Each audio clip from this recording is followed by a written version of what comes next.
परमेश्वर का एक स्वर्गदूत इस बहन को सपने के द्वारा बताता है कि दुष्ट आत्माएं इसके पति के जीवन में काम कर रही है। इन्होंने सपने में ये भी देखा कि इनके पति कुछ लोगों के साथ होटल में किसी मीटिंग के लिए जा रहे थे और वहाँ पर एक बहुत ही बड़ा बॉम्ब ब्लास्ट हुआ। परमेश्वर ने इस बहन को सपने के द्वारा आने वाले खतरों के बारे बताया। कुछ दिनों के बाद इसके पति की वह मीटिंग फिक्स हो गई जिसे इसने सपने में देखा था। इसलिए ये अपने पति को ये कह के रोकने लगी कि उस मीटिंग में मत जाओ, क्योंकि मैंने सपने में देखा है कि वहाँ पर एक बहुत ही बड़ा धमाका हुआ है जिसके कारण बहुत सारे लोग मर भी गए थे। इसका पति कहता है कि चिंता मत करो, वह सिर्फ एक सपना ही था। इसकी पत्नी कहती है कि वह सपने से बहुत ही ज्यादा बढ़कर था। मुझे लगता है कि परमेश्वर हमें आने वाले खतरों के बारे चेतावनी दे रहे हैं, लेकिन इसका पति उसकी बात बिल्कुल भी नहीं मानता और मीटिंग में जाना चुनता है। जब ये उस मीटिंग में जाने के लिए अपनी कार के पास जा रहा था, तब परमेश्वर का एक स्वर्गदूत एक जवान आदमी के रूप में इसके पास आता है और इसे चेतावनी देकर कहता है कि जहाँ तुम जा रहे हो वहाँ मत जाओ। ये आदमी उस स्वर्गदूत से बात करना चाहता था, लेकिन वह स्वर्गदूत जल्दी से निकल गया।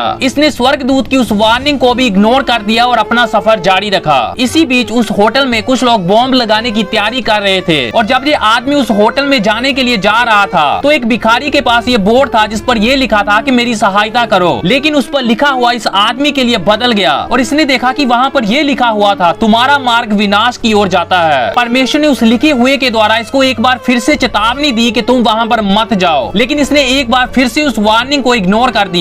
ये उस होटल में पहुंच ही गया और वहाँ पर कुछ लोगों के साथ बातें करना शुरू हो गया जिनके साथ इसने मीटिंग करनी थी। इस आदमी के परिवार के लोग जानते थे कि उस होटल में कुछ होने जा रहा है, क्योंकि परमेश्वर ने उन्हें सपने के द्वारा बता दिया था। इसका परिवार एक प्रार्थना करने वाला परिवार था, इसलिए वे उस आदमी की सुरक्षा के लिए प्रार्थना करते रहे। जब धमाके का टाइम आया तो उस बॉम्ब से वहाँ पर एक बहुत ही बड़ा धमाका हुआ, लेकिन उस समय परमेश्वर के स्वर्गदूत ने इस आदमी को अपने गले से लगाकर पकड़ लिया और उसको मरने से बचाया। ऐसा इसलिए हुआ क्योंकि उसका परिवार उसके लिए प्रार्थना कर रहा था। आपको भी परमेश्वर ने कई बार बहुत सारी चेतावनियां दी होगी, लेकिन आपने भी इस आदमी की तरह उन वार्निंग्स को इग्नोर कर दिया, जिसके कारण आप आगे जाकर बहुत ही ज्यादा पछताए होंगे। आपको जब भी परमेश्वर कोई वार्निंग देते हैं तो उसे इग्नोर मत करें, क्योंकि परमेश्वर अपने बच्चों को आने वाले खतरों से बचाना चाहते हैं। इस स्टोरी को हेवंस वार मूवी से लिया गया है, जो कि बाइबल के अनुसार एक रियल लाइफ पर आधारित मूवी है। ये मूवी आपको आत्मिक दुनिया के बारे जागरूक करवाती है, जिसके बारे बाइबल बात करती है। दूसरों के लिए एक ब्लेसिंग बनने के लिए इस वीडियो को एक शेयर जरूर करें। प्रभु इस लड़के को एक दर्शन दिखाते हैं जिसमें ये देखता है कि प्रभु प्रधान स्वर्गदूत मिकाएल के साथ खड़े हैं और प्रभु अपने स्वर्गदूत से कहते हैं कि ये लड़का पृथ्वी पर मेरी सेना का मेंबर है। और फिर प्रभु उस लड़के से कहते हैं कि ये स्वर्गदूतों की सेना का प्रधान है। और फिर प्रभु दोनों से कहते हैं कि तुम दोनों को मिलकर पृथ्वी पर मेरा काम करना है। तुम दोनों ने मिलकर अंधकार के राज्य को नाश करना है और ज्योति के राज्य को फैलाना है। परमेश्वर को इस पृथ्वी पर अपना राज्य फैलाने के लिए हम सबकी जरूरत है। बाइबल में लिखा है कि हम एक युद्ध में है जो अंधकार की ताकतों से है, लेकिन आप इस युद्ध में अकेले नहीं हो, क्योंकि परमेश्वर की सेना आपके साथ है। बाइबल में लिखा है कि परमेश्वर के स्वर्गदूत परमेश्वर के वचन को पूरा करते हैं। इसलिए जब आप प्रार्थना करते हो तो परमेश्वर के वचनों को जरूर डिक्लेयर करें। इसके अलावा हम परमेश्वर का धन्यवाद करते हैं कि हम स्वर्गदूतों की भाषाओं को बोलकर डायरेक्टली स्वर्गदूतों से बातें कर सकते हैं। अन्य भाषाएं बोलते समय आप इस पृथ्वी की कोई भी भाषा बोल सकते हो जो आपने कभी भी नहीं सीखी है, और या फिर आप स्वर्गदूतों की भाषाएं भी बोल सकते हो। पवित्र आत्मा आपके द्वारा कोई भी भाषा बुलवा सकता है। जब हम उन स्वर्गदूतों की भाषाएं बोलते हैं तो हम डायरेक्टली उन स्वर्गदूतों से बातें करते हैं। हम पूरी तरह से इसे नहीं जानते कि स्वर्गदूतों से क्या बात करनी है जिसके द्वारा वे हमारे साथ मिलकर काम करे, लेकिन पवित्र आत्मा पूरी तरह से जानता है कि स्वर्गदूतों को क्या निर्देश देने हैं। जब हम अन्य भाषाओं में बोलते हैं तो बोलने के लिए सारे शब्द हमें पवित्र आत्मा देता है, वह शब्द हमारे नहीं होते, और पवित्र आत्मा सब कुछ जानता है कि हमारे द्वारा स्वर्गदूतों को क्या निर्देश देने हैं। इसलिए अन्य भाषा का वरदान हम सबके लिए एक बहुत ही बड़ी ब्लेसिंग है, जिसके द्वारा हम परमेश्वर के स्वर्गदूतों की भाषाएं बोलकर डायरेक्टली उनसे बातें कर सकते हैं। इसलिए आप हर रोज ज्यादा से ज्यादा अन्य भाषाओं में बोलने का फैसला करें, क्योंकि ये आपकी स्वर्गदूतों के साथ मिलकर काम करने में हेल्प करेगा। आइए अब हम अन्य भाषा की एक गवाही को सुनते हैं। एक दिन जंगल में एक लड़की भटक गई और उसका साइकिल लोगों को मिलता है, जिसे देखकर वे समझ जाते हैं कि ये उस लड़की का ही साइकिल है। उसे 4 लोगों की एक प्रोफेशनल टीम खोज रही थी, लेकिन वे लड़की उन्हें नहीं मिल रही थी। तब एक आदमी अन्य भाषाओं में बोलना शुरू हो गया, और जैसे जैसे वे अन्य भाषाओं में बोलता रहा तब पवित्र आत्मा ने उसकी अगुवाई करना शुरू कर दिया कि तुम इस रास्ते से जाओ, और वह अपने अंदर सुनी जाने वाली आवाज को फॉलो करता रहा और फाइनली उस लड़की तक पहुंच ही गया और उसे उसने ढूंढ लिया। तब लोगों ने इसे पूछा कि जिसे प्रोफेशनल की टीम भी नहीं ढूंढ पाई, उस लड़की को तुमने कैसे ढूंढ लिया? तब इसने बताया कि पवित्र आत्मा ने मेरी अगुवाई की और मैंने उस आवाज को फॉलो किया। हर एक परमेश्वर का बच्चा परमेश्वर के आत्मा की अगुवाई के अनुसार चल सकता है, क्योंकि वह हमेशा ही आपके अंदर रहता है। जब हम अन्य भाषाओं में बोलते हैं तो इसके द्वारा हम डायरेक्टली पवित्र आत्मा से बातें कर रहे होते हैं। आप जितना ज्यादा अन्य भाषाओं में बोलते हो उतना ही ज्यादा पवित्र आत्मा के साथ संगति कर रहे होते हो,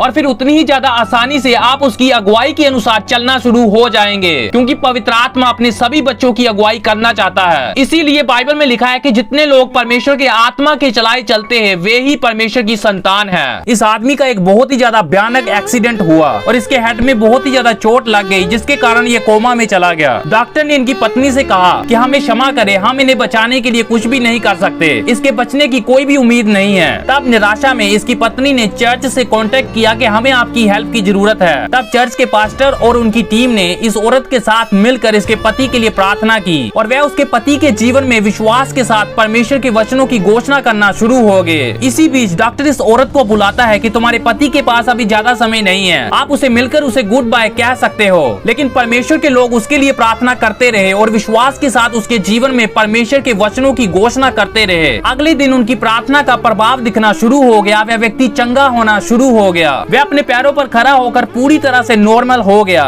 इस असंभव काम को देखकर वह डॉक्टर और बहुत सारे लोग पूरी तरह से हैरान हो गए और उन्होंने भी जीवित परमेश्वर की सामर्थ को मान लिया। एक बार प्रभु का ये दास रोड पर चल रहा था, तभी इसने देखा कि सड़क पर लेटे हुए व्यक्ति के आसपास कुछ लोग खड़े हैं और वहाँ पर एक डॉक्टर भी था। तब इन्होंने उस डॉक्टर से पूछा कि इसको क्या हुआ है। उसने बताया कि ये छत से गिर गया था और ये 50 मिनट पहले ही मर चुका है, इसकी पल्स पूरी तरह से स्टॉप हो चुकी है और अब हम एम्बुलेंस का वेट कर रहे हैं। तब प्रभु का ये दास अपनी टीम के साथ मिलकर उसके लिए प्रार्थना करना शुरू हो गया और ये कुछ देर तक उसके लिए प्रार्थना करते ही रहे। तब थोड़े टाइम के बाद उसके शरीर में 2 बार मूवमेंट हुई और तीसरी बार उसने अपनी आंखें खोल दी और वह उठ बैठा और अपना मोबाइल अपने फ्रेंड को देकर कहता है कि मेरी वाइफ को कॉल करके बता दो कि मैं पूरी तरह से ठीक हूँ। गवाहियां हम सबके लिए भविष्यवाणी है कि जो परमेश्वर ने उनके जीवन में किया वह हमारे जीवन में भी कर सकते हैं, क्योंकि परमेश्वर कभी बदलते नहीं है, वह हमेशा ही एक समान रहने वाले परमेश्वर है। क्या आप भी इस समय ऐसे हालातों में से होकर जा रहे हो जहां आपको लगता है कि अब आपके लिए कोई भी उम्मीद नहीं है, जहां आपको लगता है कि अब आपके हालात बदलना पूरी तरह से असंभव है? तो मैं आपसे एक सवाल पूछना चाहता हूं कि क्या आप आज परमेश्वर पर असंभव कामों के लिए विश्वास करने के लिए तैयार हो? हमें परमेश्वर पर सिर्फ उन चीजों के लिए ही विश्वास नहीं करना है जो हो सकती है, लेकिन हमें उन चीजों के लिए भी परमेश्वर में विश्वास करना है जो हो ही नहीं सकती, जो आपके अनुसार पूरी तरह से असंभव है, क्योंकि परमेश्वर के लिए कुछ भी असंभव नहीं है, वह सब कुछ कर सकते हैं। इसलिए आप हमेशा परमेश्वर में असंभव कामों के लिए विश्वास करें, क्योंकि वह हमारे विश्वास के अनुसार ही काम करते हैं। बाइबल में एक दानव है जिसे ये लगता था कि उसे परमेश्वर के लोगों में से कोई भी नहीं हरा सकता, और उस दानव का नाम था गोलियत। वह बहुत ही ज्यादा लंबा और बलशाली था और उसे देखकर परमेश्वर के सारे लोग डर कर उससे दूर भाग गए, क्योंकि उसने इजराइल के लोगों को ललकार कर बोला कि तुम यहाँ युद्ध करने के लिए क्यों इकट्ठा हुए हो? अपने में से एक मनुष्य को चुनकर मेरे पास भेजो कि वह मेरे साथ लड़ाई करे। यदि उसने मुझे मार दिया तो हम सब तुम्हारे अधीन हो जाएंगे, लेकिन यदि मैंने उसे मार दिया तो तुम सबको हमारे अधीन होकर हमारी सेवा करनी पड़ेगी। परमेश्वर के लोगों को ललकारने के द्वारा वह उनके जीवित परमेश्वर को ही ललकार रहा था। उस दानव की बातों को सुनकर सभी परमेश्वर के लोगों और राजा साउल का भी मन कच्चा हो गया और वे सभी बहुत ही ज्यादा डर गए, और साउल राजा को कोई भी नहीं मिल रहा था जो जाकर उस फिलिस्ती का सामना करे, क्योंकि सभी को ये लग रहा था कि वह हमें मार देगा।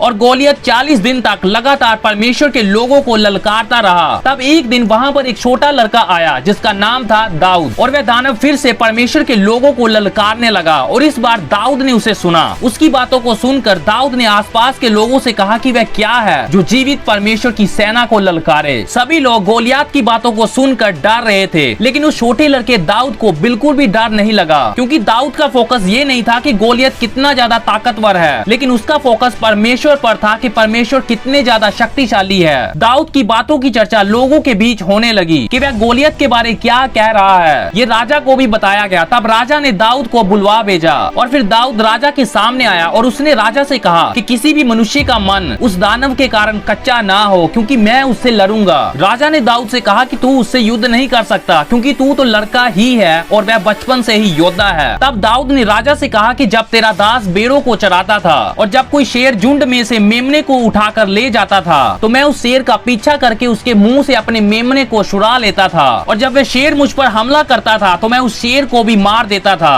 और ऐसे ही मैंने भालू को भी मारा है, और मैं गोलियत को भी उन्हीं की तरह ही मार दूंगा। दूंगा। यहोवा परमेश्वर जिसने मुझे बालू और शेर के पंजे से छुड़ाया है, वही मुझे गोलियात के हाथ से भी छुड़ा लेगा। तब राजा ने दाऊद से कहा कि जा, यहोवा परमेश्वर तेरे साथ रहे। तब दाऊद ने अपनी लाठी अपने हाथ में ली और अपने झोले में 5 पत्थर डाले और अपना गोफन हाथ में लेकर उस फिलिस्ती से लड़ने के लिए चला गया। और जब उस दानव गोलियात ने दाऊद को देखा तो उसे तुच्छ जाना, क्योंकि वह एक छोटा लड़का ही था। इसलिए गोलियात ने कहा कि क्या मैं कुत्ता हूँ जो तू लाठी लेकर मेरे पास आया है। तब वह अपने देवताओं के नाम लेकर दाऊद को श्राप देने लगा और उसने दाऊद से कहा कि मेरे पास आ और मैं तेरा मांस आकाश के पक्षियों और जंगली जानवरों को खिला दूंगा। तब दाऊद ने उत्तर दिया कि तू तो तलवार और बाला लिए हुए मेरे पास आता है, लेकिन मैं अपने परमेश्वर सेनाओं के यहोवा के नाम से आता हूँ और वही इजरायली सेना का परमेश्वर है और उसी को तूने ललकारा है। आज के दिन यहोवा तुझे मेरे हाथ में कर देगा और मैं तुझको मारूंगा और तेरा सर तेरे दर से अलग कर दूंगा। और मैं आज के दिन तुम्हारी सारी सेना की लाशें आकाश के पक्षियों और पृथ्वी के जीव जंतुओं को दे दूंगा। तब सारी पृथ्वी के लोग जान लेंगे कि सिर्फ इजराइल में ही एक जीवित परमेश्वर है और ये सभी लोग जान लेंगे कि हमारा परमेश्वर तलवार या बाले के द्वारा जयवंत नहीं करता, क्योंकि युद्ध परमेश्वर का है और वही तुम्हें हमारे हाथों में कर देगा। यह सुनकर वह फिलिस्ती दाऊद का सामना करने के लिए गुस्से में उसके निकट आया और दाऊद भी उसकी ओर फुर्ती से दौड़ा। तब दाऊद ने एक पत्थर निकाला और गोफन में रखकर फिलिस्ती के माथे पर ऐसा मारा कि वह उसके माथे के भीतर ही घुस गया और वह भूमि पर जोर से गिर पड़ा। और दाऊद के हाथ में कोई तलवार नहीं थी, इसलिए उसने फिलिस्ती की तलवार से ही उसको मार डाला। जब फिलिस्तियों ने देखा कि हमारा वीर मर गया है, तब वे अपनी जान बचाने के लिए वहां से भाग गए। दाऊद की इस कहानी से हमें क्या शिक्षा मिलती है? जब आपके जीवन में बड़े बड़े दानव या बड़ी बड़ी मुसीबतें आती है, तो उन मुसीबतों की ओर मत देखिए कि वह कितनी ज्यादा बड़ी है, नहीं तो आप भी डर जाओगे। लेकिन दाऊद की तरह अपने परमेश्वर की ओर देखें कि वह आपकी सभी मुसीबतों से कितने ज्यादा बड़े हैं और आपको आपकी हर एक बड़ी मुसीबत से निकाल कर आपको विजय दिला सकते हैं। दूसरों के लिए एक ब्लेसिंग बनने के लिए अभी इस वीडियो को उनके साथ शेयर करें। हम सिर्फ वीडियोस नहीं बना रहे, लेकिन लोगों के जीवनों में एक बदलाव लेकर आ रहे हैं। जब आप हमारी वीडियोस को शेयर करोगे तो आप भी लोगों के जीवनों में एक बहुत ही बड़ा बदलाव लेकर आ रहे होंगे।